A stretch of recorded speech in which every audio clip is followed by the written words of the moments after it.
What you did? No, actually, Tim did this. He got hedgehogging with the sprayer. Did not. I don't even know how to run this thing. You don't like the sprayer, do you? Nope. Put it on here. What we did was I got into the. Actually, I got to tap that back. Actually, you hit a tree with this because there was a piece of bark. Yeah, there was bark. I hit a tree. Going around a fence rows too fast, not paying attention, talking on the phone, and possibly, quite possibly, making videos. But you never know. You just never know. So anyways, we're in full swing now. I got both sprayers. Timothy just fucked that thing up so bad it looks like... What the hell's the matter with you? Yeah. You kind of got to get these things where they belong or we have problems. Now, this sprayer actually had a nozzle that went here. Actually, it went here and it was connected to there. And actually, the nozzle is still there. I just never liked it. The flat fan, I don't know why they put it there. Maybe, I don't even know. What do you think? I thought it was silly, but whatever. Anyway, we're going to weld this thing back together as soon as Timothy straightens it out. What are you doing? Yeah, isn't it funny how that never just goes back the way you want it? Need the swatter. Huh? Need the swatter. A Chevy wrench? Yeah, Chevy wrench. Hey, take it easy, man. Nah, you're going to break something. Don't hit that plastic. Anyway, we're going to work on this. We're in full swing.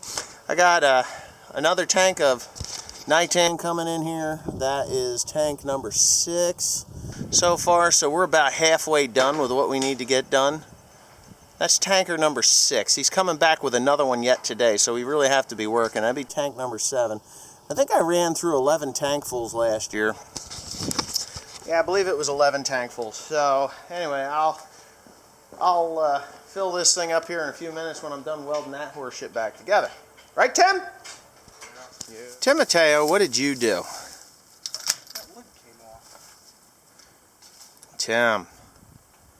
Oh my God. What are we doing? All right, Tim, explain what we're doing. Shit. We're putting fertilizer in a tank. Right, Tim? Yes. Right, Tim? Here, should I turn it on now? Should I turn it on now? No. Right now? No. Sure or not? Yes. Right here? Okay. All right. Wait for it to pump into there.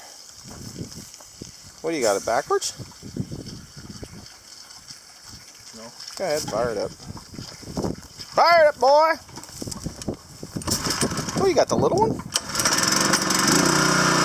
want the shit to burn out of the carburetor. It shit the bed? No. What did it do? Ain't working right. This one is? Something in the carburetor is not working right. Well, the other, what's wrong with the other pump? Just oil. I told you to run it till it blew up. I'm not going to run it until it blows up. Well, blow it up. So this one's not working now? I put stuff in it and it seems to be working fine now. Oh, we fixed it. What'd you put in there? Fuel enzyme. No?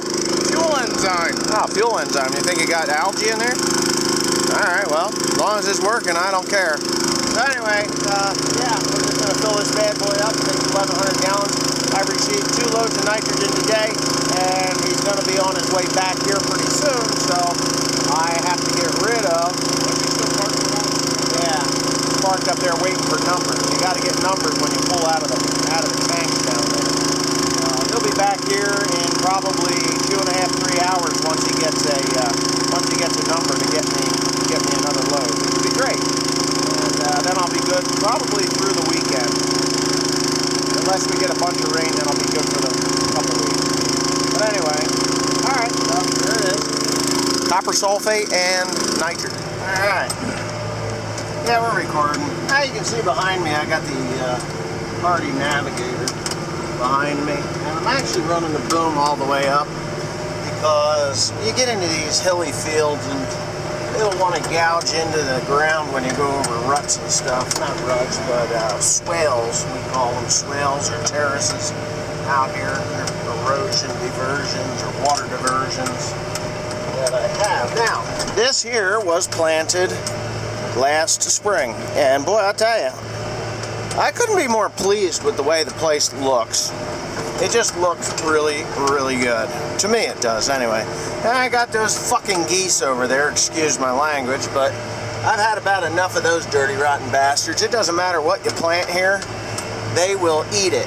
And as you can see along this waterway that I have here, these erosions, this is left over from soybeans, those little washout ditches, because when you put hay in a place like that, it creates such a root thatch that you don't really have to worry too much about the erosion, and that's one of the reasons I put that in here.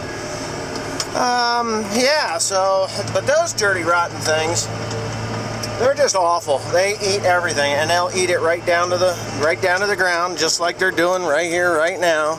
And I'm hoping that you can see they just ate it. And there, the flying rats are gone. Thank you. Goodbye, you flying rats.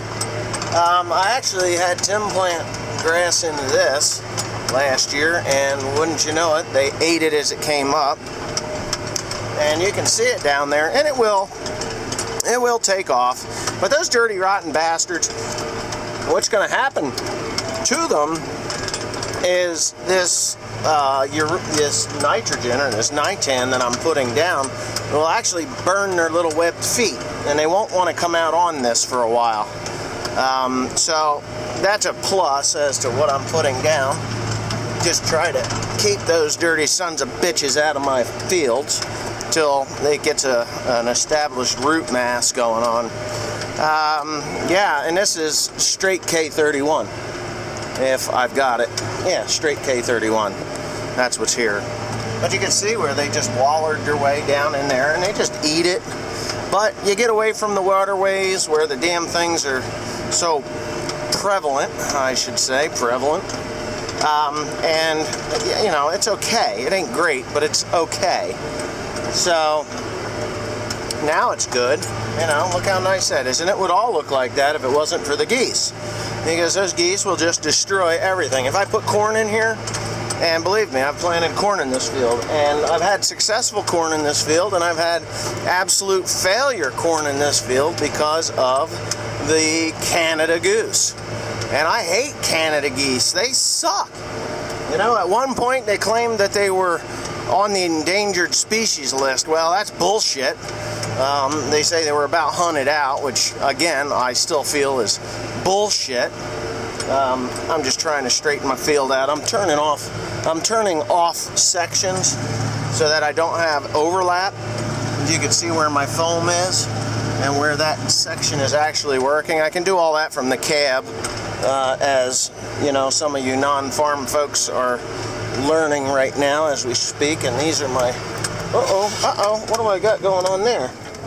I have a hose blown off. Okay, so I got it fixed. It's the second time that happened. I ended up squeezing it down with a pair of pliers. Hardy has these really, instead of putting stainless steel hose clamps on, they put these useless plastic clamps that you squeeze, and they got like little teeth that grab into one another. And honestly, I don't like them. I gotta find my foam here. For some reason, my foam is a little bit flat today because I got it. Anyways, they're gator locks is what I call them, but they're not really called a gator lock. They're like little alligator teeth, and they just kind of, grab into one another. And when that happens, when they loosen up, or if you get hit with something, they loosen up, and then you start pumping fluid out all over the ground, which is not a productive way of doing stuff. And now I got a phone call. Okay, so I do have some problems with the Hardy Navigator sprayer, and I have the parts to repair it. I was having an awful time. I actually went and bought this piece yesterday and repaired it, and today I promptly destroyed it. This hose is dancing around like crazy, and it's trying to eat itself. It's actually hitting here, and right here it's hitting, and it's destroying the hose, and I couldn't understand why it was doing that. So yesterday I was out at Binkley and Hurst, and the sprayer guy comes out. He says, "Well, I know what's the matter with it." I'm like, "Enlighten me." He says, "You got a bad check valve in it."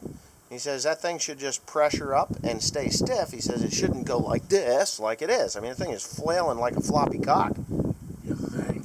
You think? I mean, it's just destroying itself. The other sprayer too. So I've got the check valves for this, but they didn't have the O-rings, and they're special O-rings, so I had to wait for those, and they're supposed to be here tomorrow. So tomorrow I'm going to unbolt this grenade-looking pump, and I'm going to change all the check valves and all the O-rings, and I'm going to put it all back together again, and then what am I going to do?